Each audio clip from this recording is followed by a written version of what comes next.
아침 저녁으로 날이 좀 시원하죠? 많이 바람이 불어서 시원한 것 같습니다.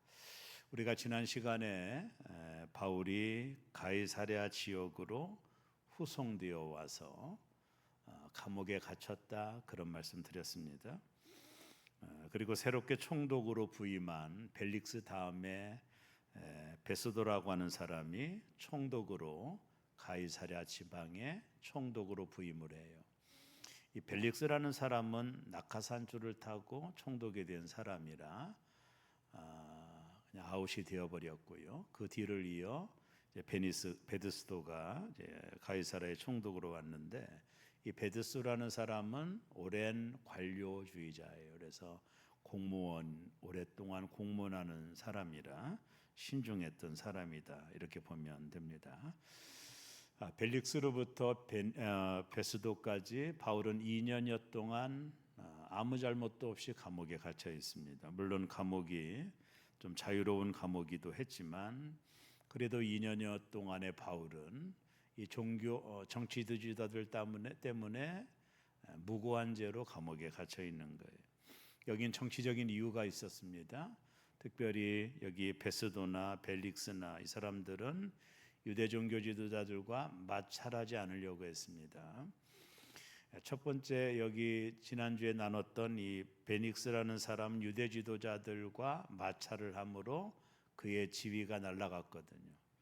그 뒤를 이었던 베스도는 더 신중했겠죠. 그래서 예루살렘에 있는 유대 지도자들과 마찰하지 않고 잘 지내려고 하다 보니까 특별히 유대 지도자들이 바울을 죽여달라고 하는 이 내용에 대하여 무시할 수가 없었다 이렇게 보면 됩니다. 그래서 이러지 저러지도 못하고 가이사랴의 감옥에 바울을 2년여 동안 구금해 놓았다 이렇게 보면 돼요. 또 하나 이유는 바울의 죄를 찾을 수가 없었어요. 바울의 죄를 찾아야 황제에게 기소를 하는데, 황제로 하여금 재판을 해달라고 기소를 할 수 있는데 자기가 봐도 바울의 죄가 없거든요. 눈 씻고 봐도 바울의 죄를 찾을 수가 없었습니다. 근데 어떻게 바울을 기소합니까? 그러니까 이 베스도 입장에서는 풀어줄 수도 없고 유대 지도자들 때문에 또 황제에게 기소할 죄도 못 찾고 참 난감한 상태로 베스도가 있었다 이렇게 보면 됩니다. 그때 이 아그리빠라고 하는 왕이 있었어요. 오늘 본문에 나오는 이 아그리빠 왕은 아그리빠 1세의 아들입니다. 여기 그냥 아그리빠라고 써 있는데 원어에 보면 아그리빠 1세입니다. 아그리빠 왕의 아들이죠. 이 사람이 주 48년에서 70년까지 왕으로 재직했던 사람이에요. 이 사람은 로마 황제의 비호로 보좌에 앉은 사람입니다. 물론 총독이 모든 걸 총괄하지만 그러나 왕의 위치도 무시할 수가 없었어요. 왜냐하면 그 당시 왕은 제사장의 임명권을 가지고 있었어요. 그러니까 제사장의 임명권과 파명권을 가지고 있었고, 그리고 성전 재정을 관리하는 권한이 있었습니다. 허수아비 같은 왕이었지만 그래도 황제 직속에 있었던 무시하지 못할 사람도 그 당시 왕이라는 사람이에요. 이 아그리빠 1세 왕이 이제 베스도가 총독으로 부임했다라는 소식을 듣고, 이 아그리빠 왕은 갈릴리의 동쪽과 북쪽을 다스리는 왕이었거든요. 그래서 이 베스도에게 인사차 총독으로 신임 총독으로 왔기 때문에 아그리빠 왕이 이제 베스도를 찾아온 겁니다. 인사차 들렸다 이렇게 보면 됩니다. 근데 이 아그리빠 왕이 혼자 온 게 아니에요. 오늘 본문에 보면 유심히 살펴보면 버니게라고 하는 여자를 데리고 옵니다. 이 버니게라고 하는 여자를 역사적인 자료를 찾아보니까 이 사람은 아그리빠 1세의 큰딸입니다. 큰딸이 버니게라고 하는 여자인데, 이 아그리빠 2세와는 남매간이죠. 지금 왕으로 있는 아그리빠 2세와는 남매간의 사이입니다. 그런데 이 버니게라는 여자가 본래는요 벨릭스의 아내였던 드루실라의 언니 되는 사람이었거든요. 이 여자는 마르쿠스라고 하는 아주 위대한 장군과 결혼했는데, 근데 이 마르쿠스가 죽게 돼요. 그러다 보니까 재혼을 하게 됩니다. 근데 두 번째 남편도 죽어요. 운명이 기구한 여자죠. 그리고 지금은 혼자 살고 있는데 어디에 사느냐면 아그리빠 2세의 궁전에서 같이 살아요. 그러니까 많은 성경의 외경 학자들이 말하기를 아마 아그리빠 2세하고 동거를 했을 것이다. 왜냐하면 역사적인 자료에 의하면 유대인들이 이 여자를 불량한 여자라고 고소하는 것이 나와요, 역사에. 그러니까 이 여자는 두 명의 남편을 잃어버리고 지금 가까운 친척이었던 아그리빠 2세와 함께 동거했다, 이 말이 좀 팩트가 아닌가 생각을 합니다. 그래서 이 아그리빠 왕이 자신과 동거하는 여기 베니게라고 하는 여자와 함께 이제 베스도라고 하는 총독을 찾아온 거예요. 인사차 찾아온 것이죠. 자신이 왕인데 총독이 실권을 가지고 있었고 자기는 허수아비 같은 왕이라도 황제 직속이었기 때문에 관계가 좋아야 되거든요. 그래서 이 아그리빠 왕이 동거하는 여자와 함께 이 베스도를 찾아오는 장면이 오늘 본문에 나옵니다. 좀 외적인 얘기지만 여기 버니게라고 하는 여자를 좀 자료를 봤더니 이 여자가 여자인데도 황제 욕심이 있었던 여자예요.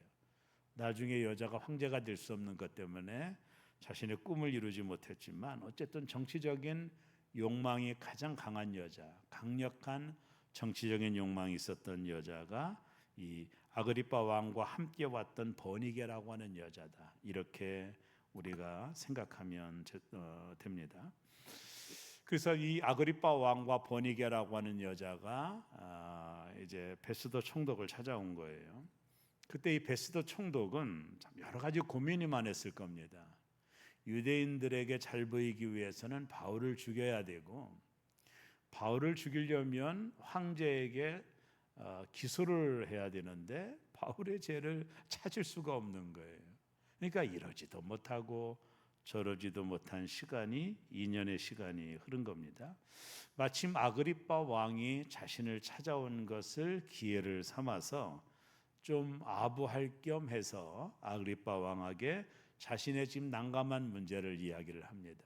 내가 지금 이런 일로 어려움을 당하고 있는데 왕이요, 당신에게 좀 조언을 구하고 싶습니다. 왜냐하면 이 아그리빠 왕은 유대 문화와 종교에 대하여 잘 알고 있었던 왕이었거든요. 또 로마 부유 권력층과 친분이 두터웠기 때문에 이 총독의 입장으로 보면 이 왕의 조언을 받는 것도 중요하다고 여긴 거예요. 그러니까 왕을 인정하는 차원도 되고 또 왕의 조언을 받을 만한 그런 왕의 백그라운드가 있었던 겁니다. 실은요. 이 아그리빠가 유대 문화에 해박을 갖고 또 로마 권력층과 가까운 친분이 있었기 때문에 이 베스도 총독은 이 아그리빠 왕에게 자신이 지금 당하고 있는 난감한 문제를 상의를 한 거예요. 어차피 왔으니까 아부도 하고 상의도 한 것이죠. 그 내용이 15절에 나옵니다. 우리 한번 사도행전 25장 15절을 다 같이 읽습니다. 내가 예루살렘에 있을 때에 유대인의 대제사장들과 장로들이 그를 고소하여 정죄하기를 청하기에, 왕에게 말하는 겁니다. 내가 예루살렘에 3일 만에 총독이 되고 방문했더니 유대 지도자들이 이 바울을 죽여달라고 고소를 했다라는 거예요.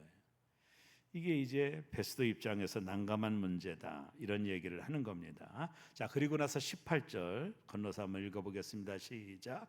원고들이 서서 내가 짐작하던 것 같은 악행의 혐의는 하나도 제시하지 아니하고, 내가 그들의 고소 내용을 들어봤더니 이 바울이 죽일 만한 일을 한 적이 없다라는 거, 자기가 볼 때도. 특별히 그 당시에 황제의 재판을 받아서 뭐 사형을 당하든 뭐든 하려면 몇 가지 죄가 있어야 되잖아요. 하나는 정치적인 죄, 반란을 일으켰다든가 하는 거, 또 하나는 로마라고 하는 나라를 위협하는 죄, 그런 것들이 실제적으로 있든가, 이런 죄들이 구체적으로 드러나야 내가 바울이라고 하는 사람을 황제에게 기소를 할 수 있는데, 이게 바울이라는 사람을 황제에게 보내야 되는데 무슨 죄를 찾을 것이 없는 거예요. 어떻게 죄도 없는 사람을 황제에게 기소를 하느냐 말이에요. 자신의 입장도 난감해지는 거죠. 그게 얼마나 우스운 일입니까? 드러난 죄가 없는데 유대 종교주의자들이 바울을 죽여달라고 하니까 어찌할 수가 없어서 이러지도 못하고 저러지도 못한 상황이 있다라는 이야기를 그 왕에게 조언을 구하고 있다, 이렇게 보면 됩니다. 그리고 나서 이 총독이 아주 중요한 얘기 하나를 해요. 이게 사도행전 25장 19절입니다. 중요하기 때문에 다 같이 읽습니다. 오직 자기들의 종교와 또는 예수라는 이가 죽은 것을 살아있다고 바울이 주장하는 그 일에 관한 문제로 고발하는 것뿐이다. 내가 볼 때 유대 종교 지도자들이 바울을 죽여달라고 하는 죄를 찾을 수가 없다라는 거예요. 이건 단지 종교적인 문제라는 겁니다. 무슨 종교적인 문제냐면 이 바울이라고 하는 사람이 예수가 살아났다고 말을 했다라는 거예요. 이것이 못마땅한 거예요, 유대 종교 지도자들은. 왜냐하면 예수를 자기들이 죽였잖아요, 십자가에.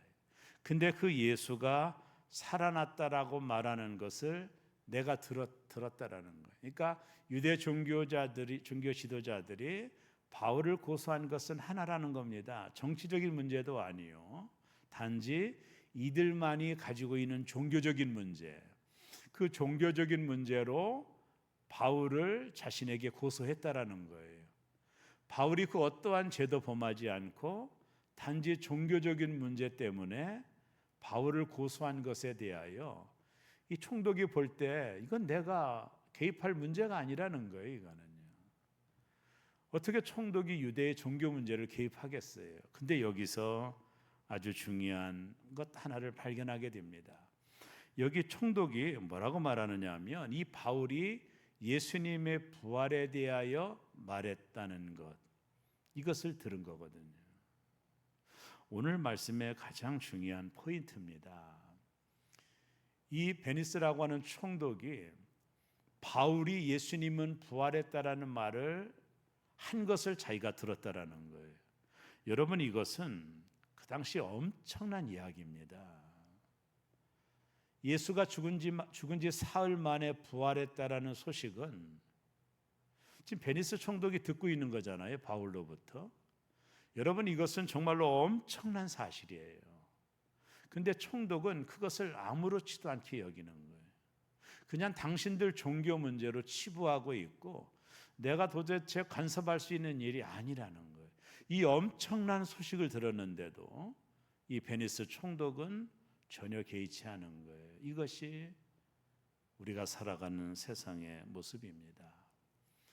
여러분, 우리는 신앙 고백을 하죠. 십자가에 못 박혀 죽으시고 장사된 지 사흘 만에 죽은 자 가운데서 다시 살아나셨으며, 우리가 예수님의 부활을 믿잖아요. 예수님의 부활을 분명히 믿는 거거든요. 여러분, 그러나 오늘 우리의 삶의 모습에서 보면 주님이 부활한 것이 내게 실제화가 되지 않아요. 마치 그냥 그러니 하는 이 베니스와 같은 태도로 우리가 부활을 바라볼 수 있거든요. 저는 이것이 오늘날 중요한 문제라고 봅니다. 여러분, 예수님이 부활했다라는 소식을 들으셨죠? 설교를 통해서 들으셨죠? 말씀을 들으셨죠? 근데 베니스는 들었는데도 아무렇지도 않은 거예요. 뭐 부활했어? 그게 나와 무슨 의미가 있는데, 이렇게 베니스가 받아들이듯 예수님의 부활에 대한 소식을 들은 성도들도 그런 태도로 부활을 바라볼 수도 있다라는 거예요. 그래서 어찌 보면 우리는 베니스와 같은 부활에 대한 태도를 가질 수 있어요. 이것이 성도들에게 있어서 치명적인 문제요.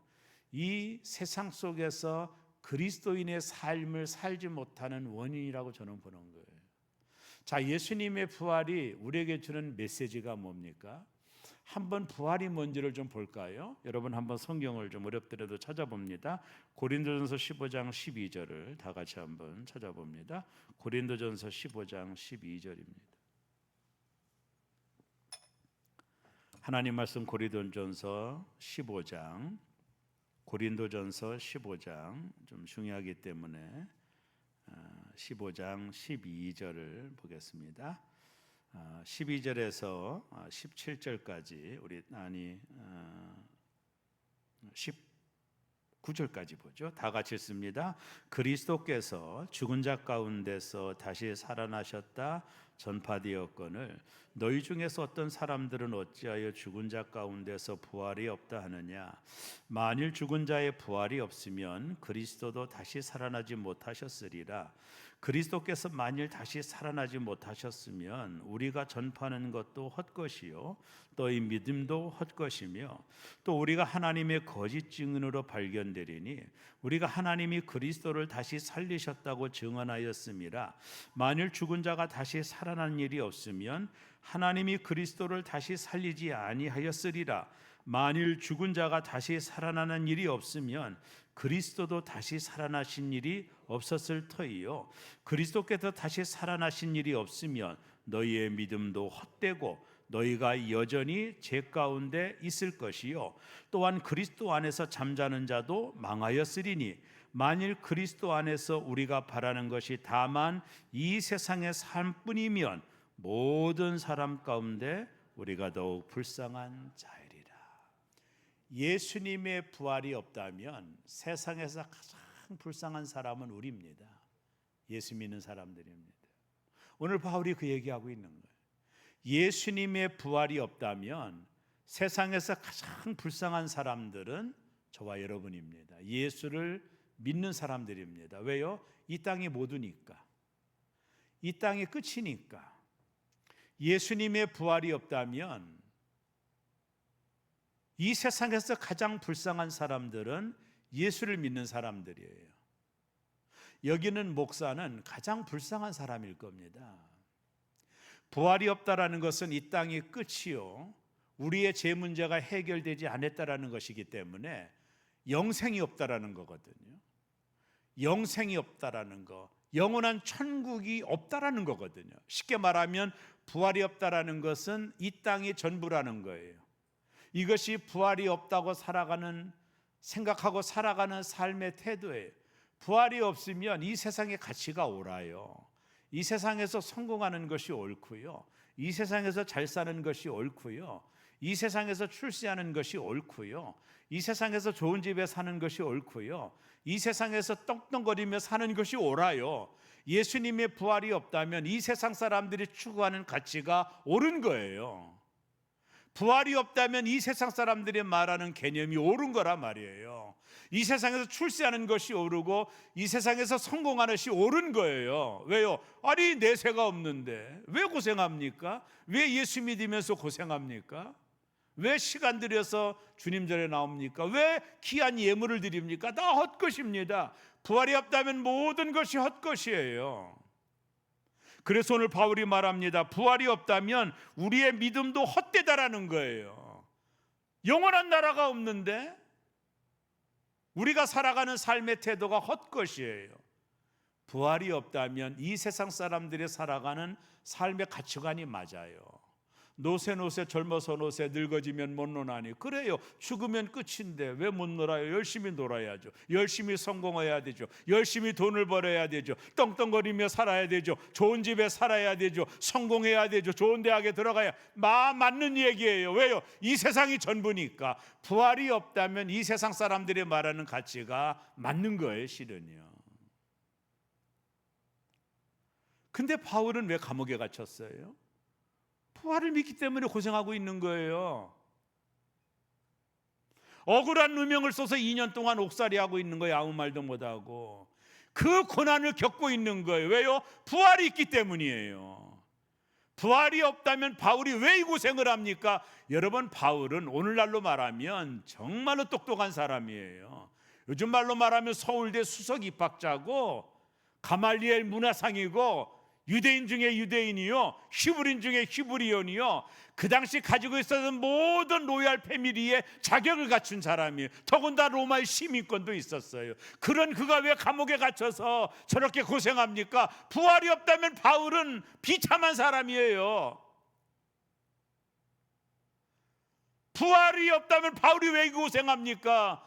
왜 돌에 맞고 채찍에 맞고 고통당하고 40에나 하나 가면은 매를 맞고 욕을 먹고 비난을 받고 조롱을 받고 수모를 겪고 왜 그가 그렇게 해야 돼요? 그럴 사람이 아닙니다. 바울이 말하던 나는 간증할 게 많다고 그랬잖아요. 근데 바울이 왜 고생하고 있어요? 왜 지금 2년 동안 이 감옥에서 고생합니까? 부활을 믿기 때문에 고생하는 거예요.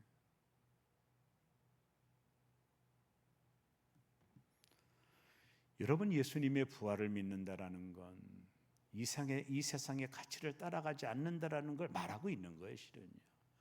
여전히 우리가 이 세상의 가치를 따라간다면 여러분, 여전히 우리는 베니스 같은 사람이에요. 실은요. 저 감옥에 갇힌 바울 같은 사람들이 아니에요. 부활을 믿지 않는다면 이 세상의 가치가 맞아요. 그래서 예수님께서 여러분 뭐라고 말씀한지 아세요? 마가복음 10장을 한번 요거 하나만 좀 찾아볼게요.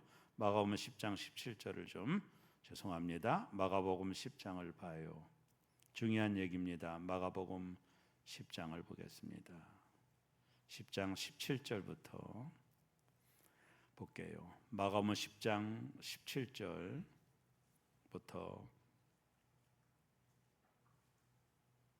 25절까지 다 같이 큰 소리를 읽어요. 중요하기 때문에 시작. 예수께서 길에 나가실새 한 사람이 달려와서 꿇어앉아 묻자오되 선은 선생이여 내가 무엇을 하여야 영생을 얻으리까? 예수께서 이르시되 내가 어찌하여 나를 선하다 일컫느냐? 하나님 한 분 외에는 선한 이가 없느니라. 내가 계명을 안 하니 살인하지 말라, 간음하지 말라, 도둑질하지 말라, 거짓 증언하지 말라, 속여 빼앗지 말라, 내 부모를 공경하라 하였느니라. 그가 여짜오되 선생님이여 이것은 내가 어렸을 때부터 다 지켰나이다. 예수께서 그를 보시고 사랑하사 이르시되 내가 아직도 한 가지 부족한 것이 있으니 가서 내게 있는 것을 다 팔아 가난한 자들에게 주라. 그리하면 하늘에서 보화가 내게 있으리라. 그리고 와서 나를 따르라 하시니 그 사람은 재물이 많은 고로 이 말씀으로 인하여 슬픈 기색을 띠고 근신하며 가니라. 예수께서 둘러보시고 제자들에게 이르시되 재물이 있는 자는 하나님 나라에 들어가기가 심히 어렵다 하시니 제자들이 그 말씀에 놀라는지라. 예수께서 다시 대답하여 이르시되 얘들아 하나님 나라에 들어가기가 얼마나 어려운지 낙타가 바늘귀로 나가는 것이 부자가 하나님 나라에 들어가는 것보다 쉬우니라 하시니라. 여기는 부자는 예수님을 찾아왔다 근심하며 집에 돌아간 사람이에요. 주님이 뭐라고 말씀했냐면 너 재물 다 팔아서 가난한 자들에게 주고 나를 쫓아와. 여기에 부자가 걸린 거죠. 너무나도 재물이 많았습니다. 그 당시 이 청년 부자가 재물이 많은 것은 상속이거든요. 아버지로부터 엄청난 상속을 받았죠. 근데 그걸 다 팔고 예수님을 따르기에는 예수님 뭐라고 말해요? 아주 중요한 얘기를 예수님 하시죠. 그것이 21절에 그 하반절에 다 팔아 가난한 자들에게 주라 그리하면 하늘에서 보화가 내게 있으리라. 너 하늘 보화 받고 싶으냐? 이 땅의 보화 받고 싶으냐? 그 얘기하고 있는 거예요. 근데 이 부자는 이 땅의 보화가 좋은 거예요. 팔지를 못하는 거예요. 그러니까 예수님께서 너 하늘 보화가 좋아? 이 땅의 보화가 좋아? 이걸 택하라는 거거든요. 근데 이 부자는 하늘 보화를 택하지 않았어요. 이 땅의 보화가 좋으니까 포기하지 못하고 슬픈 기색을 띠고 예수님을 떠나갔거든요. 여러분 예수를 믿는다라는 게 뭐예요? 이 땅의 보화를 쫓아가는 삶이 아니에요. 그것은 베니스 같은 삶이에요. 예수를 믿는다라는 것은 하늘 보화를 바라보는 거예요. 하늘 보화에 우리의 관심이 있는 겁니다. 여기가 아니라 저기에. 이게 성도들의 삶이에요. 그래서 너의 보물을 어디에 쌓아두라고 그랬죠? 하늘에 쌓아두라고 한 거예요. 여러분, 우리가 이 땅을 떠날 때 내가 가지고 있는 모든 것은 없어져요. 다 빈손으로 갑니다. 내가 쌓은 하늘의 보화만이, 내가 쌓은 그것만 남는 거예요, 실은요. 여러분, 뭘 가지고 갈 수 있나요? 우리가 이 땅을 떠날 때 수만 번의 장례를 치러봤지만 가지고 가는 사람 없어요. 수위에는 호주머니가 없어요. 하늘의 보화만이 내 상급이에요. 그래서 예수님께서 너희가 나를 위하여 본토, 아비집, 형제, 부인, 집을 다 팔아 나를 쫓아오는 자는 하늘의 보화가 클 것이다, 그런 말씀하잖아요. 근데 우리는 그게 막연하거든요. 그러니까 우리가 부활신앙을 가지고 살아간다는 것은 이 땅에 잠깐 있다가 사라질 보화에 내 삶의 우선순위를 두는 게 아니에요. 그건 아직도 부활신앙을 못 믿는 겁니다. 제가 개인적인 얘기해서 죄송하지만 제가 고등학교 때 열심히 공부했거든요. 진짜 열심히 했어요. 근데 고등학교 때 대학을 포기한 아이들이 있었어요. 많았습니다. 대학을 포기한 아이들은 공부하지 않아요. 학교를 그냥 빠지면 뭐라고 하니까 학교는 와요. 그리고 3교시 끝나면 도시락 까먹고, 그리고 공부하는 우리에게 와가지고 야 놀러 가자. 왜 그냥 더운 날 공부하고 있냐 계속 하고, 야 학교 끝나고 어디 서클 있는데 놀러 가자 막 이러거든요. 이 사람들은 대학을 포기한 학생들이에요. 대학을 포기한 학생들에게는 이 땅이 좋은 거예요. 노는 거, 즐기는 거, 술집 가는 거. 제 진짜 친한 친구가 하나 있었거든요. 우리 윗동네 사는 진짜 친구.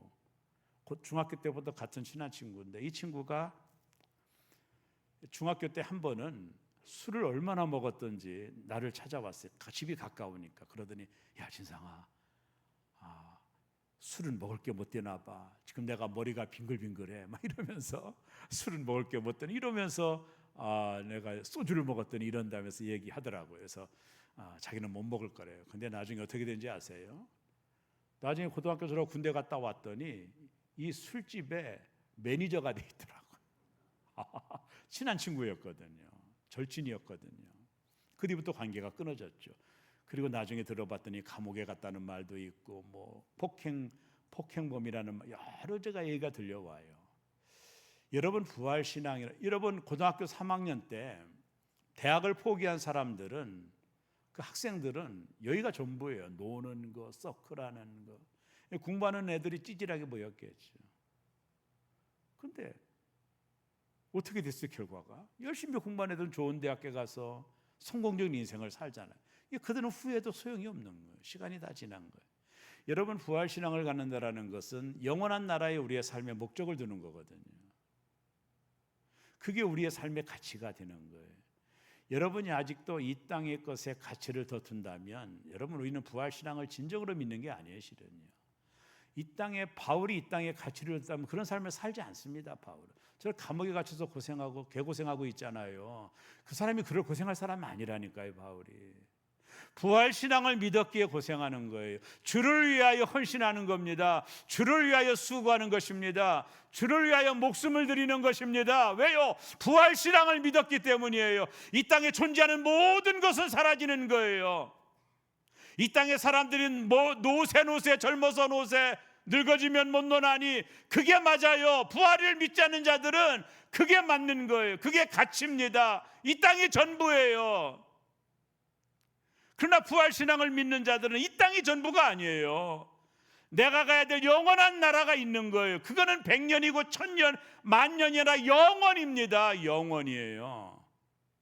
이 땅의 삶이 영원을 결정하는 겁니다.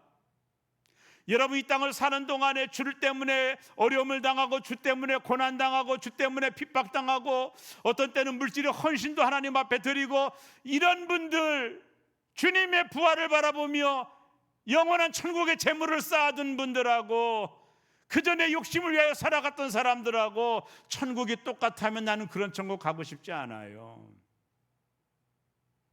부활신앙이 뭡니까? 심는 대로 거두게 하는 하나님의 역사예요. 왜 바울이 이 고생을 하고 있습니까? 고생 안 할 사람이. 왜 저 감옥에 갇혀서 이 고생을 해요? 부활의 예수님을 믿었기 때문이에요. 빌립보에 서서 바울이 말하지 않습니까? 이제후로 나를 위하여 면류관이 예비되었으니, 이제 나를 위하여 면류관이 예배되었으니, 바울은 그걸 바라보고 있는 거예요. 이 땅에 가치를 둔 것이 아니라 내가 가야 될 영원한 나라, 영원히 살 그 나라에 자신의 삶에 가치를 두고 살았던 것, 이것이 부활신앙이 가지고 있는 중요한 원리예요. 여러분과 제가 아직도 이 땅에 가치를 두고 살아가고 있다면 부활신앙이 없는 겁니다. 베니스와 같은 삶일 뿐이에요. 내가 주를 위하여 수고하고, 주 때문에 욕을 먹고, 주 때문에 핍박을 당하고, 주 때문에 고난을 당하고, 주 때문에 봉사도 하고, 오늘 찬양단처럼 헌신하고, 이게 뭐 자랑할 것은 아니지만 내 시간을 내고 내 물질도 하나님 앞 어떤 때는 헌신하며 드리고, 왜 이런 삶을 살아요? 부활을 믿기 때문입니다. 영원한 나라의 상급을 믿기 때문에 가능한 거예요. 그것이 더 가치 있는 거예요. 왜냐하면 눈에 보이는 것은 잠깐이요, 보이지 않는 것만 영원하거든요. 너의 보물을 하늘에 쌓아두라. 그것만 가치 있는 거예요. 여러분 그거 아세요? 그것만 가치 있는 겁니다. 이 땅의 것들은 다 사라지는 겁니다. 눈에 보이는 것들은 모두 다 사라져요. 이 세상에서 아무리 그것이 옳고 그것이 맞고 그것이 성공적인 인생이고 뭐 어쩌고 아무리 말해도 우리가 죽으면 모든 것이 끝나는 거예요. 아무것도 내게 남는 게 없어요. 내가 저 하늘에 쌓아둔 것만 내 것이 되는 거예요. 이 땅을 사는 동안만 그 기회가 있는 거예요. 실은. 여러분 바울이 지금 감옥에서 나쁜 말로 개고생하고 있죠. 바울은 그럴 고생할 사람이 아닙니다. 요즘 말로 말하면 바울은 유능한 사람입니다. 자처해서 고생하잖아요. 욕을 먹잖아요. 매를 맞잖아요. 돌에 맞잖아요. 왜 그래요? 왜 바울이 이런 인생을 살아요? 이 세상이 전부라면 바울을 해석할 수가 없어요. 영원한 나라가 있기 때문이에요. 내가 가야 될 영원한 나라, 거기에 가치를 두었기 때문에, 이 부활신앙이 있었기 때문에 우리가 상상할 수 없는 바울의 삶이 있는 거예요. 이게 바울의 위대한 점인 겁니다. 여러분 우리가 이 땅을 사는 동안에 아직도 이 세상에 가치를 두고 있다면, 이 세상 것이 전부고 여기서 성공하는 걸 출세하는 거, 여러분의 통장에 많이 돈이 쌓여지는 것이 여러분의 기쁨이라면 여러분 부활신앙 없는 겁니다. 우리의 정말로 기쁨은 하늘에 쌓아두는 겁니다. 그게 영혼을 살아가는 사람들의 삶의 태도예요. 그래서 주를 위하여 헌신하는 거예요. 주를 위하여 시간도 드리는 겁니다. 누구에게 잘 보이기 위해서가 아니에요. 그것만 영원한 거예요. 그것만 가치 있는 겁니다. 주님이 약속했습니다. 보상해 주겠다고 약속했습니다. 오늘 이 총독 같은 사람은 이 부활을 들어도 아무런 감흥이 없는 거예요. 부활? 니들 문제야. 세상 사람도 마찬가지입니다. 부활을 들어도 무슨 감흥이 없어요. 부활주일 하나보다 니들 잘 드려라. 아무런 감흥이 없어요. 이 부활이 얼마나 중요한 사건입니까? 죽었다가 다시 살아난다는 거, 이처럼 중요한 진리가 이 땅에 어디 있나요? 그러나 세상 사람들은 가치가 없어요. 왜요? 부활을 안 믿으니까. 이 세상이 전부니까. 이 세상의 가치가 전부이니까. 저는 가끔은요 정말로 가슴이 메어질 때가 있어요. 내가 주님 나라 갔을 때 하나님 나라 어떻게 평가하실까? 야, 너 잘 먹고 잘 살다 왔구나. 너 목사 노릇 잘하고 왔구나. 대접만 많이 받고 왔구나. 이런 얘기하지 않으실까 걱정스러워요.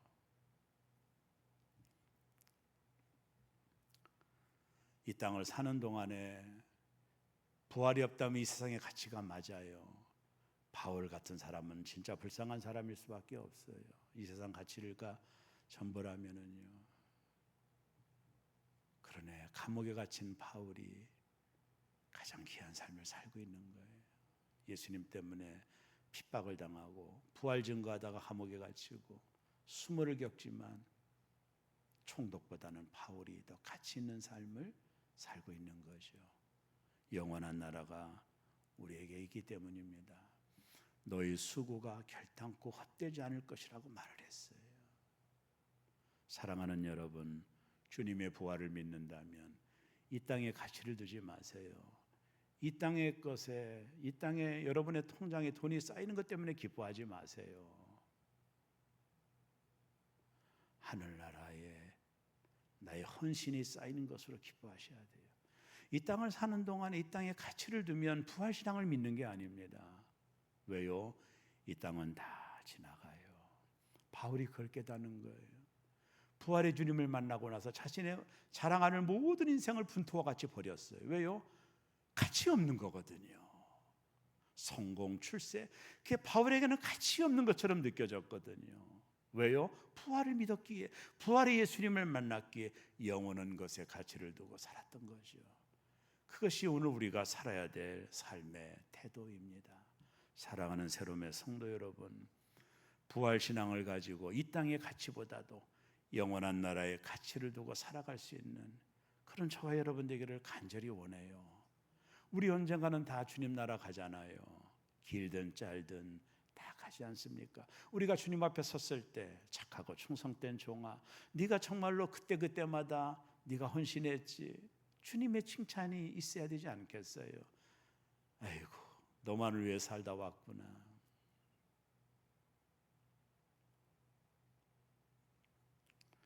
부활신앙은 이 땅의 가치를 초월하는 신앙이에요. 그것이 성도들이 가지고 있어야 될 아주 중요한 신앙의 태도입니다. 오늘 오히려 감옥에 갇힌 바울이 더 위대한 거예요.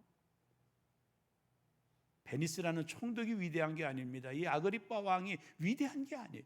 저들은 부활에 대해서 몰라요. 세상에 명예를 얻고 권세는 있었지만 감옥에 갇힌 바울이 영적으로 더 위대한 삶을 살고 있는 거예요. 이것이 우리가 이 땅을 살아가는 삶의 태도가 돼야 됩니다. 고등학교 3학년 때 공부하지 않고 찌질이 놀던 애들은 지금 어떻게 됐을까? 열심히 공부한 애들은 좋은 대학에 가서 그래도 건전하게 살고 있잖아요. 우리의 고생하는 것 갚아주실 주님을 생각하면서 참고 견디고 인내하고 헌신하고 충성하고 부활의 신앙을 가지고 영원한 나라의 소망을 두고 우리 함께 잘 삽시다가 주님 앞에 서는 날 칭찬 듣는 저와 여러분 되어지시기를 주의 이름으로 축원합니다. 기도하겠습니다.